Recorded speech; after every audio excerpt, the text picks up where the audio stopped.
Welcome to You Sip, I Sip, a weekly podcast with Northern Lights Winery founder Doug Bell, exploring the experiences from leaders in business, social media, and family. Now here's this week's exceptional guest.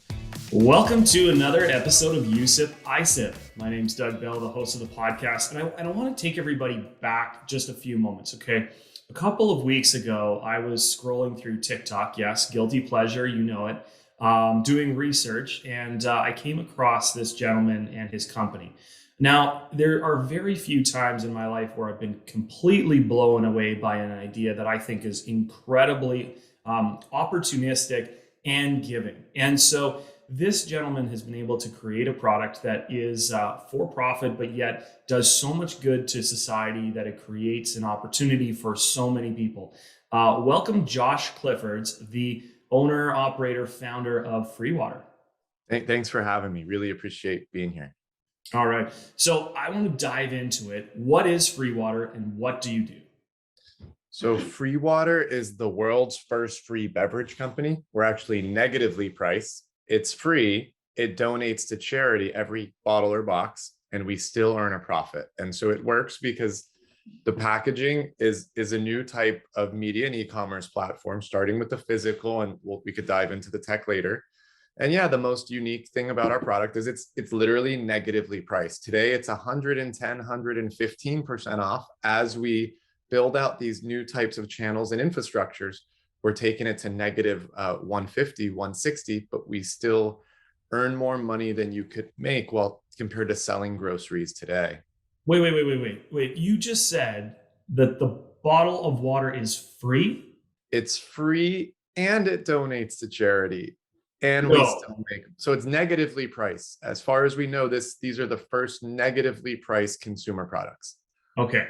So we're going to get back into this in a second because this just blows me away that you can give away free water and donate to creating water wells in Kenya.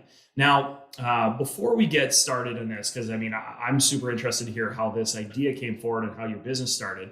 But where are you from originally, and how did you grow up? I'm originally from Los Angeles. I grew up very just middle class, and yeah, was always an entrepreneur, dabbled in things, but never in tech and never in any of the things I'm doing today. And so you're in Austin, Texas now, I believe, and Yes. You've started this company. But my guess is that this is not your first company that you've been with, and this process has taken a long time. Tell us about some of the things you did before this that maybe gave you the idea and the confidence to build a water company that delivers free product to thousands of consumers a day. Yeah, I've always been an entrepreneur. When I was 10, my first free company ever, I used to sell lemonade. We had a lemon tree. And then one day I had an idea, what if I gave away free lemonade?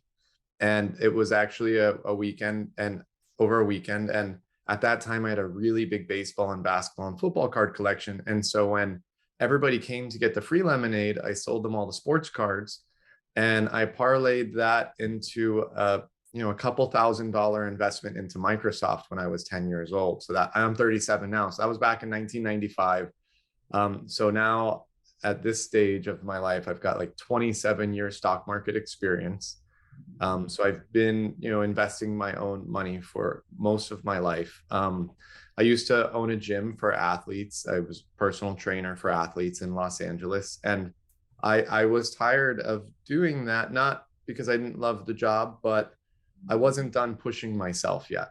And so I sold that business. I bought an RV. I traveled around America for like a year and a half, ran out of gas money, sold it, went to South America for a while. I enlisted in the Army to go from civilian to Green Beret. I was just looking for a challenge because they're like, oh, only 1 in 10,000 people make it. So I was like, I'll do that. And then I got hurt while training. And then I got out around 30. I was just in for a couple of years. And then I went on a trip around the world. And during that trip around the world, it opened my eyes to a lot of things. And that's how I started coming up with the ideas for the current company. Well, thank you for your service. And I think that's really interesting that it's not just you, but when I have traveled around the world, I've been to every continent except for Antarctica, hopefully going to get there one day. I bet they have some delicious water there. But one of the things that has always kind of sprung up in my mind is that there are so many people in this world that are dealing with things like water insecurity, or just not having access to food. And there are so many people that live in our side of the world that just don't understand this. And so when you travel, A, you get to see these unbelievably sights and features. B, you get to see how happy people are that have very, very little. And I think that's really key. But then C, you start to think about how can I help these people have a better life in the future? And I think a lot of us come back and then we just settle back into our old lives. You didn't just do that. You have actually done something about it. But was there a specific instance or moment when you were traveling that this idea sprouted up, or is this something that was brewing for a long time? Both. So full transparency. So I was on this trip around the world for my 30th birthday, and my goal was 100 countries in 4 years. Pretty lofty goal. And so I was like, within the first 8 months of that trip, I had traveled a lot, and I learned a lot of valuable lessons. But the one thing that really stuck with me initially was I hated taxi drivers, because any country you're in, the moment they find out you're a foreigner, and if you're, like if I don't look like the person, they don't even have to hear me speak, they know I'm a foreigner. They hit the tariff button on the taxi thing. So now I know like tariff 1 is for the locals, tariff 2 is like local weekend. But then as soon as they find out you're a foreigner, it's like tariff 5. And and so I had all these issues with taxi drivers from every country, from London to, Hong Kong to wherever. But luckily for me at that time, Uber was starting to scale across the world. So when I was in Europe, it was in Europe in limited capacity.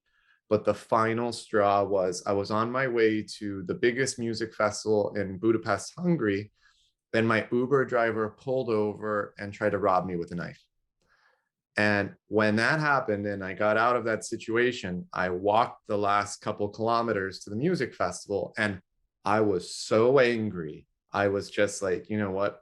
Fuck the taxis, fuck Uber. I don't know how I'm going to do it, but I'm going to open the world's first free taxi service called Free Taxi. And Elon Musk is going to make the self-driving cars for me. So all I have to do is create a creative advertising platform to make it free. So while I was traveling the world, I was tinkering with these ideas a few hours a day, like sketching it out. And within 3 weeks, I had already solved it. But then what I realized is free is not good enough, because when you create disruptive technology, if it's just incrementally better, what's stopping Toyota or Uber from just, or Tesla even, from just copying it in a few easy steps? So what I realized is these companies are so inefficient in every way possible that I needed to figure out a way to go negative on the value proposition. And so the goal initially was negative 150% off. I'm going to pay you to take a ride and donate to charity. And I solved that immediately, to be honest. And so, because when you examine the supply chain, you realize most of it is not necessary.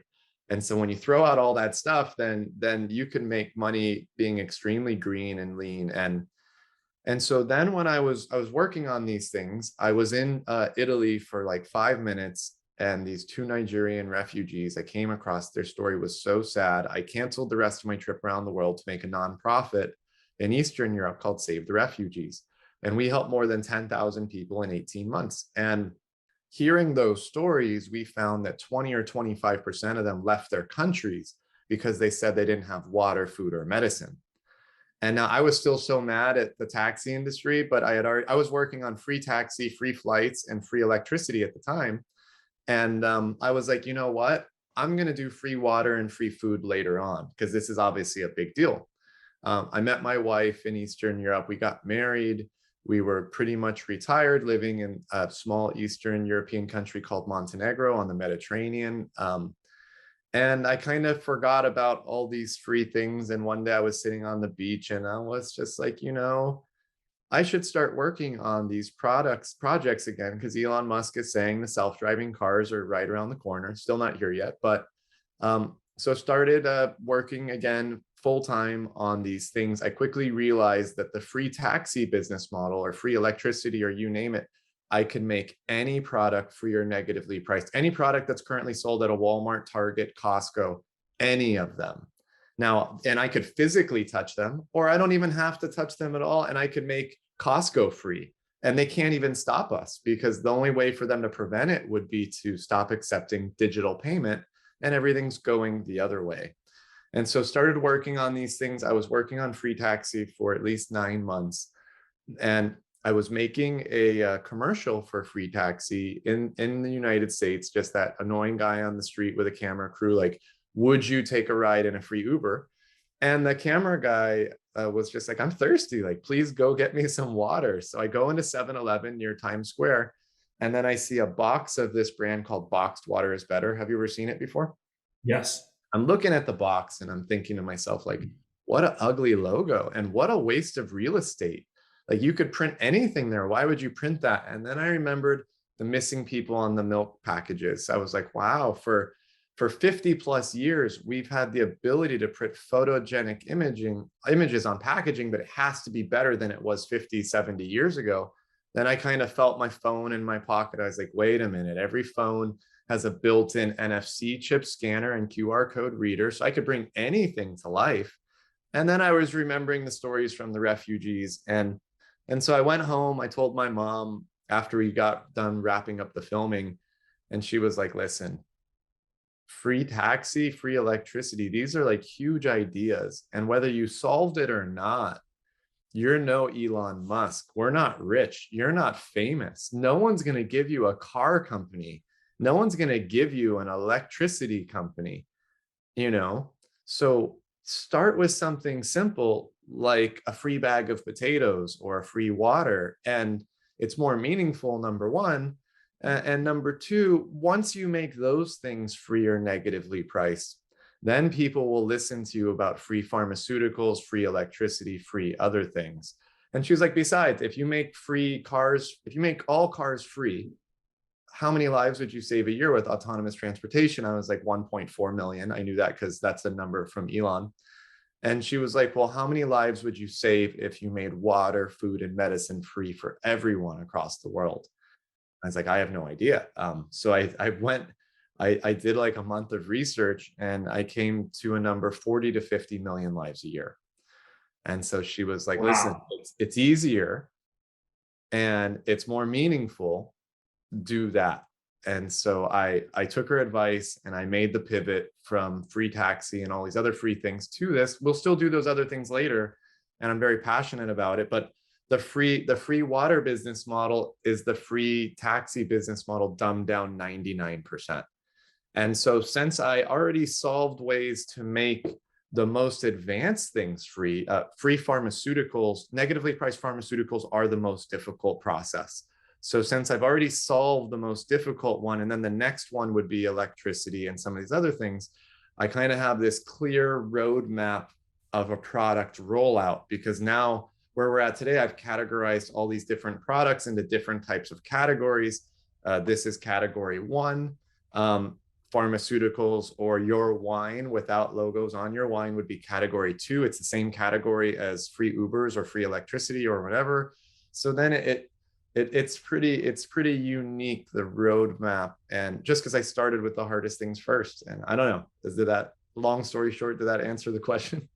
That's incredible. Yes. And so for those of you who are listening and can't see what he's doing, so there are a couple of really interesting things I think about your product. So number one is the you're very ethical, right? So you're using either aluminum or cardboard, I believe, or Tetra Paks maybe for your water. Now, why is that? And how did you format it to be able to get all this advertising on and make sure that it was profitable as well as free? So we use aluminum bottles and paper cartons today because they represent the greenest packaging available with the shortest lead time. Now, We will offer glass as well in the future, but in the US, I don't know how it is in Canada, we use disposable glass here versus in Europe and other countries, they use reusable glass, which is a problem. So glass is actually not that green in the US, and I'm not familiar with Canada, simply because they're not reusable bottles. Now, these are still not green enough to our standards. And simultaneously, one day we're going to make such a splash that Coca-Cola, Pepsi, and Nestle are going to try to get our manufacturers to cut us out of our packaging. And so to prevent that sort of situation and to be as green as humanly possible, we're going to manufacture the world's first 100% hemp packaging. And now today, this one is 92% paper, 8% other materials. They do have a 100% bio box where it's 92% paper, 8% sugarcane. But if you examine the supply chain of even the 100% bio box, the packaging travels so many kilometers before it's even filled with liquid. And in the future, we're going to grow the hemp, turn it into the packaging, advertise on the packaging, fill it with liquid, and distribute it under a single roof, basically removing, and in all cases, all products, removing 97% of today's supply chain. And so when we're doing everything under one roof, we're going to be able to manufacture the greenest packaging in existence for cheaper than Coca-Cola, with all their money and power, cheaper than they could do a plastic bottle. And Now, so it's incredible what you're saying, because when you think about like all of any single thing that you just said would be an incredible, insurmountable problem for most people. You consider yourself a huge problem solver, right? And one of the questions I wanted to ask you is, are you a tech company or are you a product-based company? we are a tech company. Anybody could slap a Nike sign on a can of beer and say, oh, it's a free beer. What everybody sees on TikTok or the internet right now is well below MVP or version 1.0. I would call this version 0.0001. And so we've even created ways to make all groceries free in the future or negatively priced and profitable with no ads. Well, how would you even do that? I mean, because when you're thinking about it, I mean, ultimately you need to pay someone to do it. You need to get it shipped to the location. You need to actually buy the land maybe in advance. You need to go into the grocery store. There's going to be electricity used. There's going to be all of these things. How can you make these things free without advertising? Well, negatively priced. And so I want to point out there's not one way to do this. I've already created like dozens of different ways, dozens. And so I'll just say there's an infinite number of ways, or at least hundreds of ways to do it. And so if I pay you $10,000 right now, or I save you $10,000, you're going to be equally as happy. And so the interesting phenomenon here is that the peak aggregate efficiency of American and Canadian manufacturing was only 15% in 1995. And since 1995, aggregate efficiency has dropped tremendously. And what that means is companies like a McDonald's, Levi's Jeans, even Tesla, they're operating with 95% loss in efficiency. And so free and negatively priced products or principles or whatever enable new ways to manufacture and distribute that bump up the efficiency, I believe, to 40, 50%. So if you're comparing one company like 95% loss in everything they do, like imagine in that wine cup, if it was full of holes, how many cups would you have to drink to get the same amount of liquid? Now, if that cup was 95% holes, you're just going to get a drop of wine out of there every time. Now, if it was 50% holes, it's still not perfect. That's a lot more wine per cup. And so, long story short, we're going to be making so much money on free renewable energy and other products that we're going to just give you all these other things for negatively priced, because what you can't, I mean, how much money does one person really need? And you can't take it with you. And I didn't create these things to make money. I created these things to end the world's biggest problems without a penny of tax dollars. And why that's important is global famine, housing, you name it, to solve these things permanently are very cheap numbers. more money than you and I have today, but any of these conflicts that the US or Canada have gone into, you could have ended global famine permanently. Now, if you ask me, and I don't want to sound like a conspiracy theorist here, the governments won't solve these things because they're all publicly traded commodities: water, food, pork bellies, you name it, lumber. And so, just like diamonds with De Beers, they have to keep things scarce in order to give them value.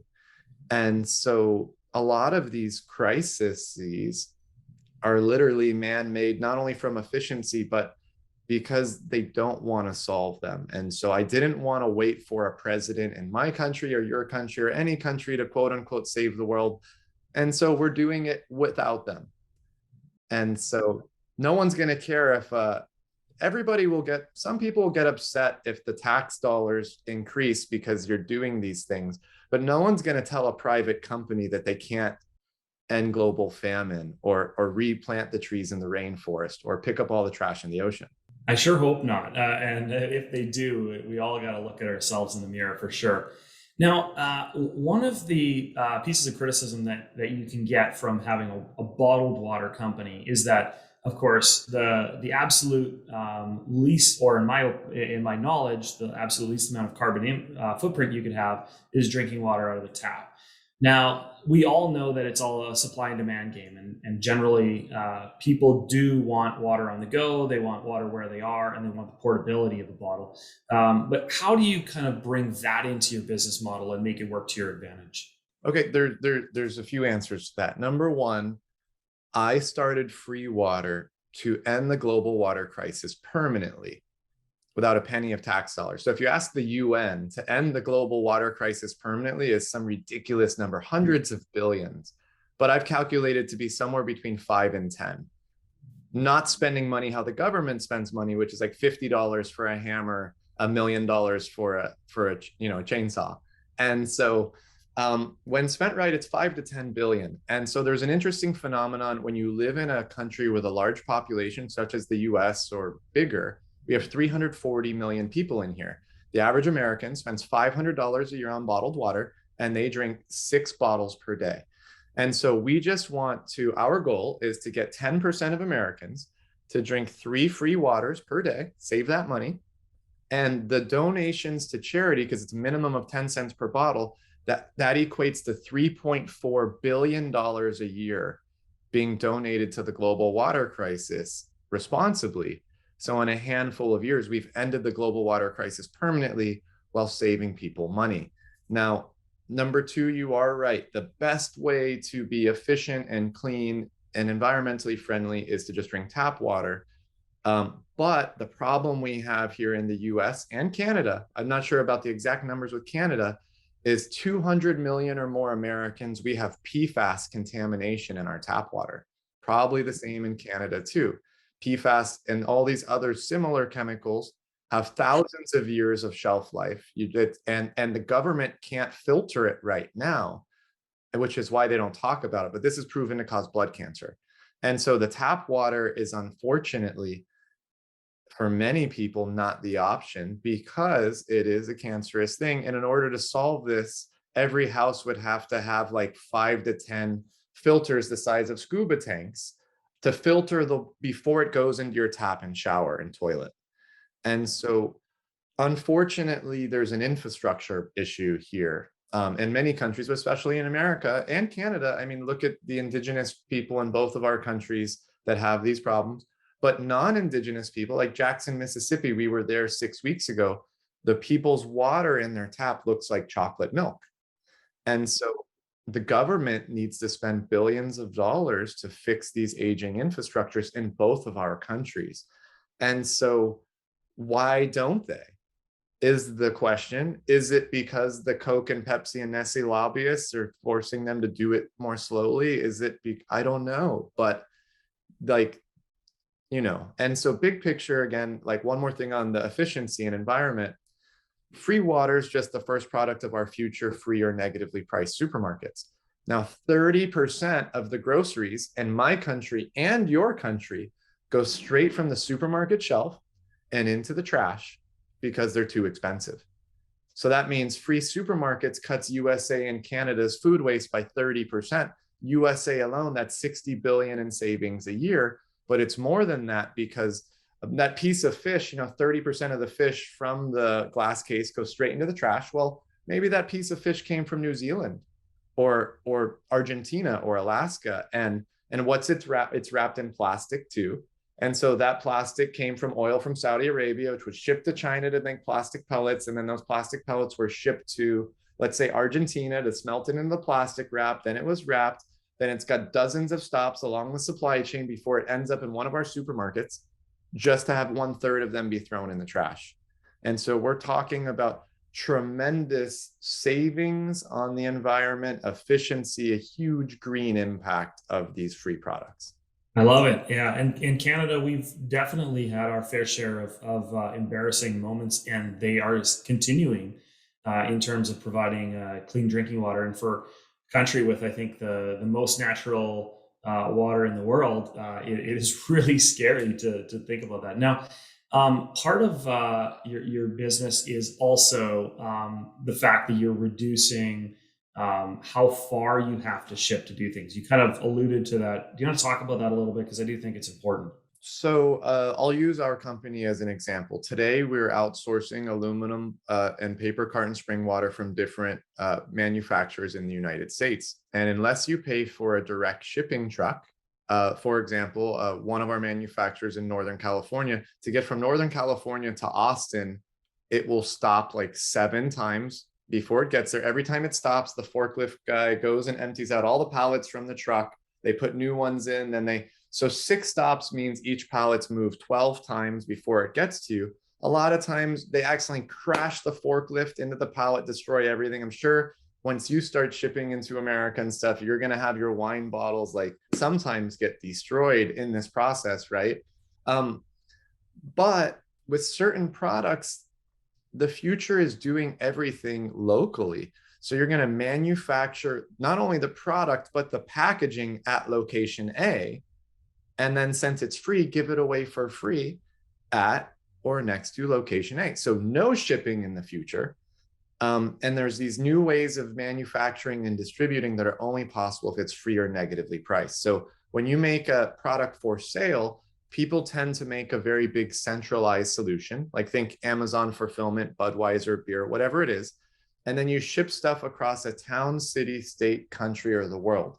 The further you ship it, the worse it is for the environment, the more money the consumer pays. But the future is micro fulfillment, manufacturing things at location A, giving it away for free or negatively priced at or next to location A, and the same, and then house by house by house by house. So in the future, we're going to be delivering free groceries to thousands of homes consecutively. And those products will come from a nearby location. And so Amazon or Walmart or whoever, they couldn't guarantee delivery to 3 homes in a row because their products cost money. So it's these new levels of efficiency combined with new opportunities in manufacturing. And all of the tools are already available today to do these things locally and not ship it across the world. Well, I know quite a few farmers that would be extremely happy to hear that. They do believe that buying local provides opportunities for everybody. Now, the premise of your business is to sell advertising on packaging to pay for these things. Now, my assumption is that most, if not all, of the advertisers have to sell a product to make money to pay for the advertising to get this free water to the consumers. Where do you see the delineation between providing an unlimited number of free products and maintaining the income stream for saleable products that would have to occur in order to be able to do this? So first things first, again, yes, today the ads pay for it. In the future, no ads. And I personally hate advertising. And so since I hate advertising, we have to take an industry that I despise and make it ethical. And that's what we're doing. And so number 2, you're actually wrong. The companies don't need to sell something. And so we've had every type of advertiser from influencers to nonprofits. So like, check this one out. These are 2 nonprofits in Kentucky. One is a homeless shelter, And the other one is a nonprofit that gets homeless people off the streets and into job training and into other, mechanisms to get them back on their feet. And so a lot of these nonprofits, they spend a lot of money on water and food and paper flyers. So now they just combined it into a package, right? And that enables them to get that message into whoever's hands they want. And for them, that's the homeless. And so we have countless humanitarian aid use cases, government use cases, corporate office use cases. In the future, let's say you're Microsoft or somebody, right? Or you're Chase Bank or whatever.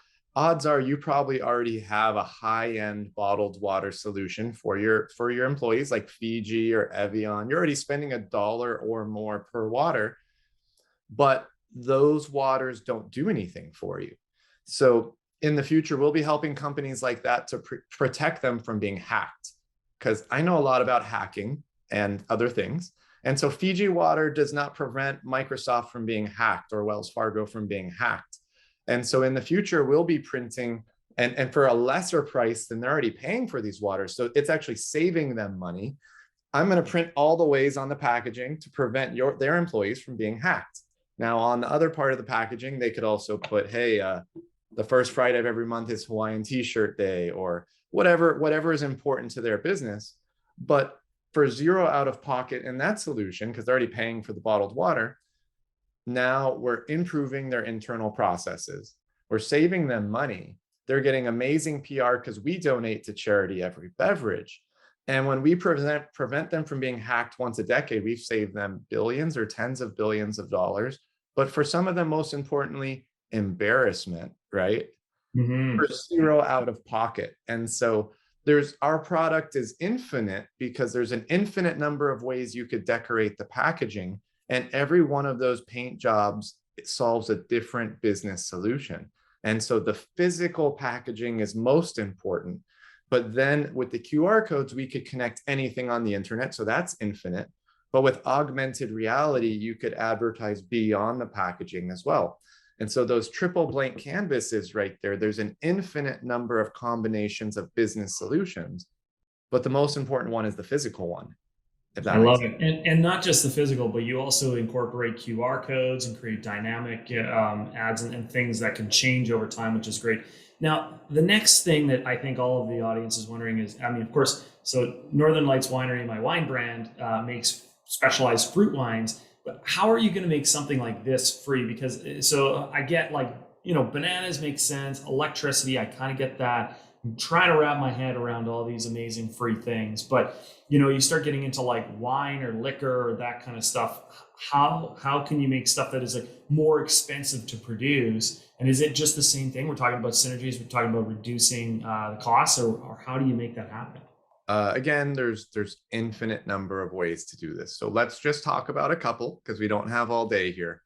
And so the FreeWater business model we call BVRE, below the value of the real estate. And now it's any type of product where you transform the real estate into ads or whatever solution, right? But you repurpose that real estate, those three layers, the physical, the QR code, the augmented.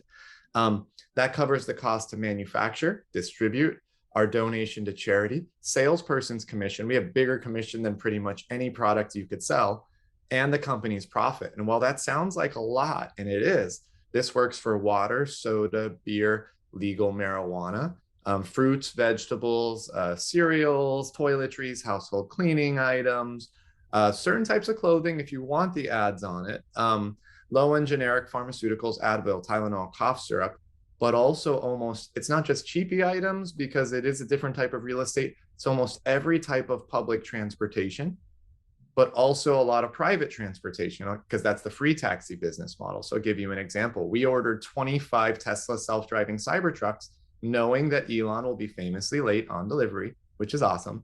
And so on those Cybertrucks, we're going to charge $2,000 a month to advertise on it. That's cheaper than what you would pay to advertise on a taxi. And guess what? That's going to cover all of our costs associated with the truck, the payment, the insurance, the charging. So we're free. Our first fleet of 25 trucks will cost us zero. They're actually going to pay us because eventually Elon's saying they're going to drive themselves. So when they're not delivering free groceries, now they're going to be robo taxis in the evening. So free trucks that pay us to use it. That's BVRE category. Also, let's say on that truck, just like the can in the future, let's say you see a MacBook Pro computer, you scan it and you buy it, we're going to make an additional 2 to 3% from that. And so that enables us with FreeWater, this BVRE platform, we could earn more than $1,000 from a free banana one day or free whatever, because let's say you buy that Toyota truck right off the can, 2 or 3% of that is more than 1,000 in commission off of a water or beer or banana or whatever that was already profitable. Now you have everything else, right? Every product that if we physically manipulated it, you couldn't make it free. Like if I slap a Nike sign on a $20 piece of salmon, it doesn't make it free, right? Or a nice bottle of wine or tequila. But most importantly, everything that our company can't physically manipulate, such as your wine bottle, McDonald's, Trader Joe's, the Apple Store, your kid wants a puppy for the holidays, can't put an Nike sign on the puppy, right? Trip to Hawaii, you name it. Or maybe you need $100 cash because you lost a bet to your friend, you got to cash out. We call that the AVRE platform, which we haven't launched yet, above the value of the real estate. And so that will be a digital advertising play. And so just by taking the standard advertising rates that YouTube and everybody earns, they charge on average 40 cents a minute to advertise. We're going to charge 40 cents a minute to advertise in our app, but we're going to pay our audience 37 of those cents for participating, meaning the average American, Canadian, you name it, we're paying you $22 an hour to watch ads, train our AI in the future, and do other things at $22 an hour. That's how your product becomes free. But let's just say, and it's not going to be for everybody, right? But like my mom, before she passed away, she had 3 master's degrees and was heavily disabled. She couldn't even get a job at Walmart as a greeter. She would have watched ads or done anything for $1 an hour, let alone more than 20. But let's say you're participating. And so for some who like a credit card, you'll have a credit card in your wallet, right? Or an Apple Pay like feature in the app. And so let's say you did that for X number of hours, you've got a few grand saved up. Now you go swipe it at the Apple Store, you swipe it at Trader Joe's, I go to your website, I swipe it there, I go to McDonald's, I swipe it there, I owe my buddy $100 cash, so I'm gonna cash out, we're gonna charge 3% for that. Eventually it gets to 0 in your free time, you charge it up, or maybe you're on a werewolf or monsters chasing you, or you don't have the value built up. You could go into debt and swipe it, go negative and pay it back later. And so that's how you make everything else free. Everything that's within a $40,000 a year salary. So in some places in my country or your country, after a couple of years of that, it's almost like its own type of job. You could finance a home. Now in other places like Austin or New York City or maybe Toronto, that's not going to happen. But so what won't be free is the question, or negatively priced? And the answer is basically a Lamborghini or a Bugatti, but everything else. And so even if your company in the future doesn't want your product to be negatively priced, you actually can't stop us, because the only way you could stop us is if you stop accepting Visa, MasterCard, Bitcoin, PayPal, any type of electronic payment method. But why would you want to stop us? Because you're getting your asking price, whether we sell it on our platform for you or whether you sell it through your own channels, you're going to get the same amount of money for your bottle of wine. But how many people out there want your wine but can't afford your wine? Now we gave them that access. Josh, your vision for the future is incredible. I am so excited. I definitely do not want to stop you. I would love to see you see this forward, and I believe that you have an incredible future ahead of you. Now, before we go, I just want to hear a little bit more about what the next step is for you to get FreeWater into Canada, because we have a lot of listeners here that would probably like to grab a bottle of it as soon as possible and start helping out. So again, free and negatively priced products enable this new opportunity to manufacture and distribute differently. So I had this conversation the other day. They're like, well, why don't you partner with Coke, Pepsi, and Nestle? We will. but in different ways. But if you combine the manufacturing infrastructure of Coke, Nestle, Pepsi, Amazon, Walmart, Target, Levi's Jeans, Apple, like you could pick 50 companies. You could combine all of their infrastructures, and combined it still doesn't work because they're all done horribly wrong. And so every new city, state, or country requires 1 million USD to start and 10 million to take over. And so we've already got a lot of connections with different beverage manufacturers in Canada. And when I say beverage, I mean all types. We're going to launch free beer next, free beer that donates to charity next in Texas. So we just need that base investment to begin. Then we'll build up our Canadian teams, our Canadian networks, our Canadian channels, and we're already in business. Awesome. And if they do want to invest or they want to learn more about FreeWater, where can they do that? You could reach out through our website, freewater.io. You could reach out to me directly on LinkedIn. My name's Josh Cliffords, like the big red dog, but with the S at the end. And just in general, you can't change the world without everybody's support. And so, just follow us on social media and help spread awareness. That's incredible. Well, thank you so much for your time, Josh. This has been an amazing conversation. You sip, I sip. You're drinking some beautiful FreeWater. Unfortunately, I can't get it yet, so I'm drinking some blueberry wine. But this has been incredible. Really looking forward to getting to know you better and seeing what you do in the future. Welcome to Canada as soon as you can get here. And everyone else, until next week, cheers. Cheers. Thanks for having me. Thank you for listening to You Sip, I Sip. Please hit the 5-star rating and leave us a review. If you'd like to learn more about Northern Lights Winery, text us at 604-670-4046 or visit us on social media at Northern Lights Winery.